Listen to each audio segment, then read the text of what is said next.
So it is 10:28 on the East Coast, and at the moment, the Senate is once again center stage in the fight over DHS funding. It's about to hold what's called a pro forma session. It is possible that it could be enough to end the government shutdown once and for all, or not. Chad Pergram live on the Hill watching this. Parliamentary moves in action, Chad. What do we expect? What should our viewers be watching or listening for in about 90 seconds? Well, Bill, listen here. What we're going to look at is whether or not House Republicans get their way and basically get Senate Republicans to offer what's called a unanimous consent request. This is where you get all 100 senators to agree, and they would be asking them basically to agree to the bill that the House of Representatives passed late on Friday night. It funds all of DHS for 2 months. Now, as I say, you do this via unanimous consent. Usually this does not happen via a short pro forma session like this, but it could. And if you ask unanimous consent and you get all 100 senators to agree, guess what? The House and Senate are then aligned and the government shutdown for the Department of Homeland Security is over. But all it takes is one senator to object. And Chris Coons, the Democratic senator from Delaware, is here. He's kind of playing floor watchdog. And we asked him in the hall just a bit ago if he would object, and he said yes. So again, they might not even go down this road.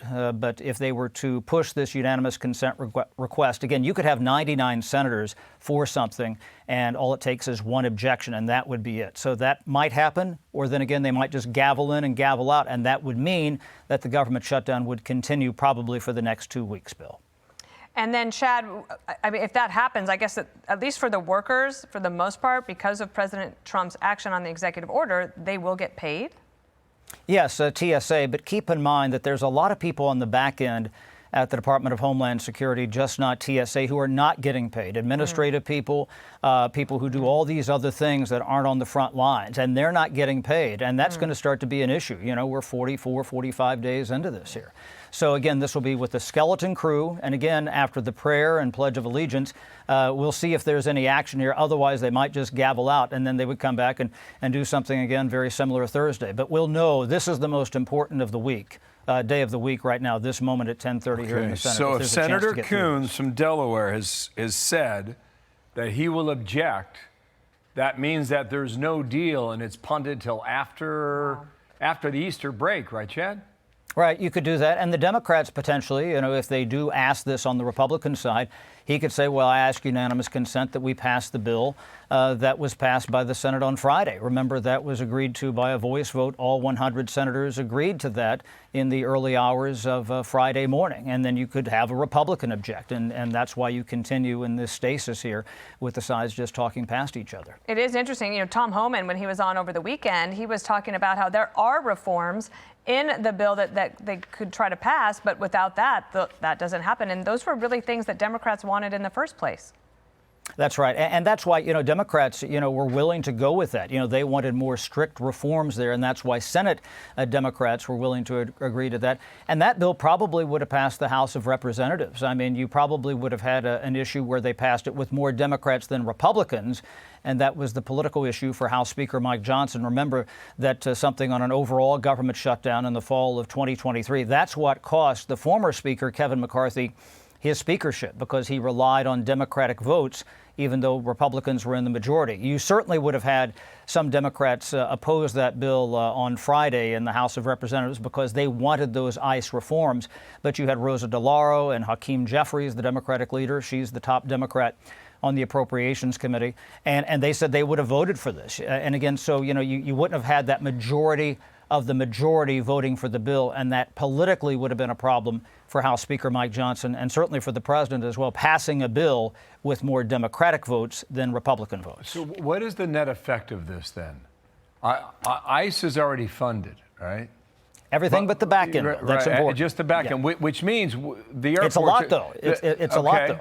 But which means the airports is still a problem, is the bottom line that I hear. Is that right? Yeah, exactly. Exactly. And again, you know, we talk about the PTSD for these workers, the fact that they have been working off and on without paychecks since the big government shutdown overall in the fall. And some people think that this is going to, you know, forever harm the Department of Homeland Security and TSA and in general people who might want to come and work for the government to see whether or not there is a dispute here. Now, I'm looking at my watch here. We're a couple minutes past 10:30. Usually they are pretty much on time when they have these pro forma sessions. In fact, sometimes the senators who preside over them, because all they have to do, and the reason they have to go through this, Bill and Dana, is because under the Constitution you have to meet at 3-day intervals. So all that means is all you have to do is gavel in and gavel out. And some of the senators who would preside sometimes would clock themselves to see who could get through it the fastest. One time I clocked one at 22 seconds, which is the fastest one I've ever seen, but usually about 30 seconds or so. But the fact that we don't see somebody in the chair there tells me that maybe somebody is not here, maybe somebody flight didn't get in. That we don't know here. And, we're looking here to see some of the other folks on our Capitol Hill team behind the scenes here who is going to preside. And I don't think they're here yet, is what we're hearing. So, usually they don't even put this shot up on the screen until they're ready to go. Sometimes it happens so fast you miss it, actually, if you're not actually in the chamber. So this is more of the exception than the rule. Well, we were ready. Let the record show, Chad. Somebody's here. We're starting to see some. Here we go. Okay, we're starting to see some action here. Okay, here we go. Okay. We'll listen in and see what happens.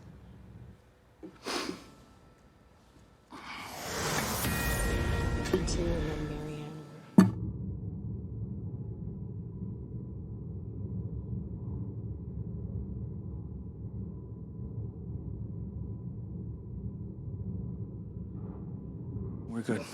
Okay. The Senate will come to order. The clerk will read a communication to the Senate. Washington, D.C., March 30, 2026. To the Senate, under the provisions of Rule 1, Paragraph 3 of the Standing Rules of the Senate, I hereby appoint the Honorable John Hoeven, a senator from the state of North Dakota, to perform the duties of the chair. Signed, Chuck Grassley, President pro tempore. Under the previous order, the Senate stands adjourned until 7 a.m. on Thursday, April 2nd, 2026. There you have it. No deal. And so the Senate is adjourned until Thursday. This continues, and they'll see if they can maybe, obviously, while they're on recess, there are ways to communicate. It's not that they're like just cooling it on a beach somewhere, unless you have pictures and then send them to me immediately. That's cute. Remember, late on Thursday night, early Friday morning, the Senate passed this thing, and the House came back on Friday and said, forget it, we're not going to agree to your deal. So they passed their own deal that extends the current parameters by a period of 2 months. And the Senate has said no to that one. And you they just didn't even do anything there, Bill and Dana. What they did is, we thought that there was a chance that they might ask to pass the House-approved bill. This is the bill that the House approved late Friday night around 11:30 that would fund all of DHS for 2 months. And so John Hoeven came in.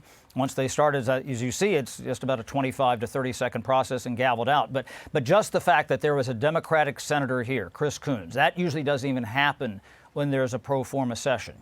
That tells you that they were on watch just to make sure that the Republicans didn't try to pull a fast one on them. Okay. All right, Chad. Okay. I guess we'll see you on the 2nd of April, which is Thursday, if not before. I'm going to go on vacation myself at that You point. watch for some of the senators. Because this let is me not know. getting solved right away. You've earned one. Thank you, Chad. Thank you. We'll see you soon.